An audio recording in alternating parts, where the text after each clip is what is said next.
Let me share what Peter sent us. Thank you, Peter. All right, let's see. What was the turning point to make you want to pursue a ceasefire? A few days ago, you said you wanted to continue bombing Iran. Now you want to pursue peace talks. Was there something The that fact happened? that they're talking to us and they're talking sense. And remember, it all starts with they cannot have a nuclear weapon. Just, I said yesterday, they said, what are the top 10? I said, well, number 1, 2, and 3 is they can't have a nuclear weapon. And they're not going to have a nuclear weapon. And we're talking about that. Do you And think made them I don't more- want to say in advance, but they've agreed they will never have a nuclear weapon. They've agreed to that. How do you ensure Greg they won't have a Tavino, nuclear your weapon? former Border Patrol chief. What was the turning So that was the question that I wish he answered. How do you ensure they won't? Because it's not about them saying that they're not going to have a nuclear weapon. It's about making sure that they will never have a nuclear weapon even after President Trump is not in office. That cannot be achieved without regime change. That cannot be achieved without regime change. So, but again, if President Trump wants to, even if President Trump doesn't talk about regime change, if we get to a point where their regime has to, because it's not just about them saying that they're not going to have nuclear weapon. It needs to be demonstrated. You need international observers, you need the IAEA, and to me getting to that level requires such a degree of humiliation that will cause such an internal division within the Islamic Republic that will make the rest of the job easy for us. But that was actually, Peter, thank you, because that was actually an important addition. Okay, Jeff. With regards to oil and gas, it could very much be the 140 million barrels of oil that are on the ocean right now, both inside the Strait of Hormuz, outside of Malaysia. That could be it, right? That definitely bring down give us about all the people that are involved, NATO, Japan, us, 22 days to back to pre-operation levels. Yeah. So as far as like maintaining, you're not wrong. The only way to ensure the Mullah regime never gets a nuclear weapon is the Mullah regime has to die. Period. Right? And why is that? Because of the operational impact of global socioeconomic and technological trends. I keep hammering home every time. We're now in an environment where proliferation is far more it's far more easy to proliferate capability, whether it's nuclear, biological, whatever, than it is for you to find it. Yeah. So a capability centric approach towards counterproliferation is not sustainable. Even if they give up all the stuff they have. I mean, you have like all kinds of revolutionary technologies, Silix, which fits in a garage, advanced bioweaponry, it's produced in like again a garage, like what was kind of like being done almost assuredly, in, like in fucking what is it, Nevada. I mean, they have to go. So they have to go. Even if they don't produce it themselves, they get turnkey systems from Putin, Chi-Coms, North Koreans, elements out of Pakistan. So you're not wrong. To have long-term sustained, like the long-term sustained, what is it? A sustainable assurance that the Mullah regime does not get W&D capability, not the least of which is nuclear weapons. That regime has to go. Period. And if that happens at the state level, great. Even if everything stopped tomorrow, this regime has been so damaged, so obliterated that, I mean, Iranian people have the best chance at realizing their freedom no matter what. I mean, I just want to make sure that the price is the lowest it has to be, right, for both Iranian people and everybody else. All right. Thank you, Jeffrey. I just want to quickly also show that inside Iran, these are, when I talk about regime supporters, look at what this is, guys. This is, this might not seem as significant, but this is everything. This is everything. Because, a lot of the times when you're looking at the Islamic Republic, you're looking at military forces and IRGC and the politicians and the Ayatollahs, okay? But everything depends on these people continuing to support the Islamic Republic.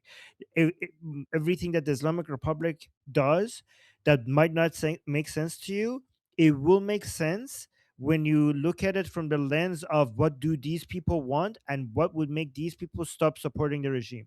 And here they're chanting right now, chanting and asking the IRGC to strike the White House with ballistic missiles. This is what they're chanting. This is what the pro-regime people are chanting. So if anybody in the chat, Iranians, could put me what the first part is.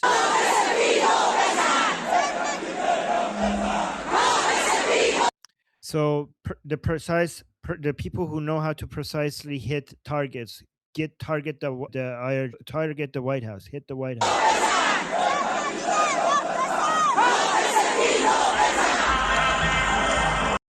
Okay, nobody in the chat figured it out. And also, just I got another video of their under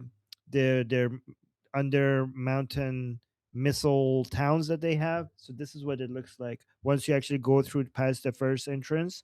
When you get to the actual part of the city where they're holding their missiles, this is what it looks like.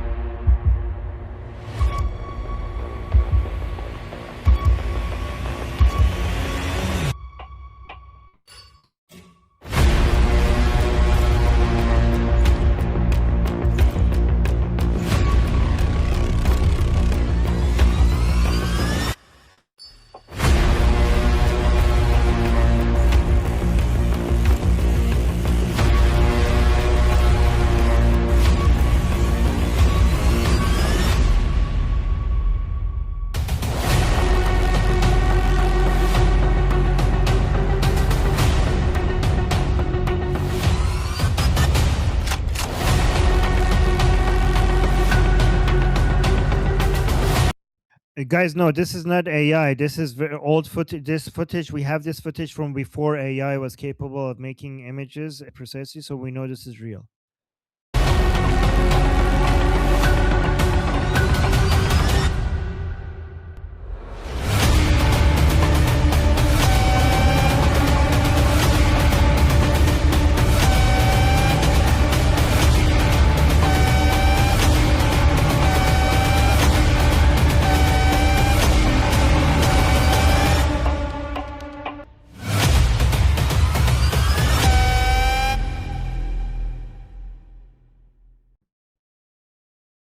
Okay, so let me see. Hold on here. Let me see this car. Let me see this car. Where was the car? So if you look at the car, you can see that they have the Islamic Republic flag so okay, so you can see, guys, this is Persian. This is not Hezbollah. Okay, this is Persian, and they had the flag of the Islamic Republic. So this is not Hezbollah. This is the tunnels of the IRGC, and the writing on the wall was in Persian. So yeah, this is what we're dealing with. And again, remember, guys, I told you that that's under granite mountains, which means that even bunker busters can't reach them. This is why the Americans are now targeting the factories that build the pieces of the missiles that goes into this. And this is why some people are suggesting that this is why you need the Marines to go into, like, not like a ground invasion, but maybe a special military operation to basically be able to go inside and get rid of these missile towns, because right now they only can bomb the entrance. They can't actually bomb where the launchers and the rockets are. Anyways, so Danny. Olga also wanted to respond to this, but really quickly because we're running out of time. You got 2 sentences. Oh yeah, we're very short. Very short. Hi, hello. So I don't know. My 2 cents about that would be, I'm wondering if you know the rhetoric of Donald Trump when he says, he discusses his or United States of America achievements in this war, is a strategy of exit. While he will be simply, unfortunately, but simply explaining to the public that the war is to be coming to its end, because there are a lot of achievements. Sometimes, the rhetoric sounds like that. And the second point would be perhaps. So Olga, we only had time for 1 point, so 30 seconds. Okay. Okay, so the second point would be, thank you for, would be that if they are discussing with someone in the RCG, could it be someone that for time were working with the Western intelligence, for example. I don't know. Perhaps they have Okay, more 30 than seconds. the. Okay. I don't know if there's somebody they're working, talking to somebody that has been in touch with US intelligence. To me, with the way President Trump talked was suggesting that they didn't even know if this person was a big deal or not until they did something that proved to them that he's a big deal. So to me, it seemed like if there was somebody that they were in touch with before, they would have better information about him. So, and it wouldn't require this much convincing. My best guess is what I said is somebody who within the IRGC who's just trying to save his own life and just unloaded a whole bunch of oil and gas and gave it to Trump just so that he could save his own life. And I don't think that that person has that much of a decision making capability. This is my guess. Like we have very limited information. We don't know what's going to. I think like somebody just gave a whole bunch of oil and gas to President Trump, and Trump was like, "Oh, I like this guy," and I don't think he's going to be able to stop the rest of IRGC from doing what they're doing. Okay, let me see. I got a message. Okay, I have Jeffrey next on the list. Give it to somebody else. They already touched on it. It was just Okay, that's old footage. then perfect. Then I have Yeah, one more person. I know that's old footage. The only reason why I showed it is for people to have a picture. No, of I it, get so it, brother. I'm just saying that was my point until you brought it up. That yeah. Oh, okay. Okay. Awesome. So Samantha asked in chat, and I'm reading verbatim. In Iran, do men ever dress up as women to hang out with unrelated women in public? Wait, I mean, we have trans people in Iran. If that's what you're asking, I don't know. Are you talking So about? yeah, What? I tried to clarify what she meant, but I don't think she answered me. My understanding is like because you're not supposed to in Islam have men be around Oh, unrelated women. So any reason related to that? we have. I mean, I'm sure we will be able to find examples of everything. Like it's a matter of statistics, but we have the opposite a lot more. We have women, we have men who transition to women so that they could legally have sex with men. That's what we have. No, and but guys, this is there's a very bizarre situation. But then when it comes to the laws of the Islamic Republic, because the Islamic Republic doesn't recognize gays and lesbians, but they do recognize trans people. So they do accept people transitioning. They don't accept people being gay. They don't accept people being lesbians. That's punishable by death. But they do accept people transitioning as long as they do the full surgery and they go through transition. So some people like Majid Nawaz, like he was retarded enough to suggest this that this is a form of tolerance and acceptance and progressive. Shows that they've been progressive. But this is actually horrible because there are a lot of gay men and women in Iran who are not trans, not trans. They're like gay men who are okay with being a man, who are transitioning just so that they could marry a man and have a relationship with another man. Like imagine you being okay with your sexual identity, like you're a man, you're comfortable with being man, and then going through surgery and sexual like transition medical transition and changing your entire hormone and body even though you were okay with being a man just so that you could be with the person you love you want to be with. That is horrible. And in the perspective from of the Islamic Republic, gay people are trans, right? Like so if you're gay then you're trans, so if you want to have sex with a man then you better be turned into a woman and then you could have So sex with a man. Like are if you both want. partners women? No, sorry. You can, if you're a woman, if you're a man and you want to have sex with a man, then you're a woman technically, and from the perspective of the Islamic Republic, so you better transition, and then you legally be approved to have sex with a man. But is it? Do they have to decide ahead of time that one of them always is the one that receives and that one is the one that transitions? I actually never thought about that. You're right. Like, who's gonna do the sacrifice, right? Yeah, I don't know. Like, yeah, I don't know. I don't know how it works. I haven't been involved in that community, but Yeah. it's a very strange situation. So, and a lot And of you people better not assume decide to that the switch it up. Islamic Republic does not accept sexual.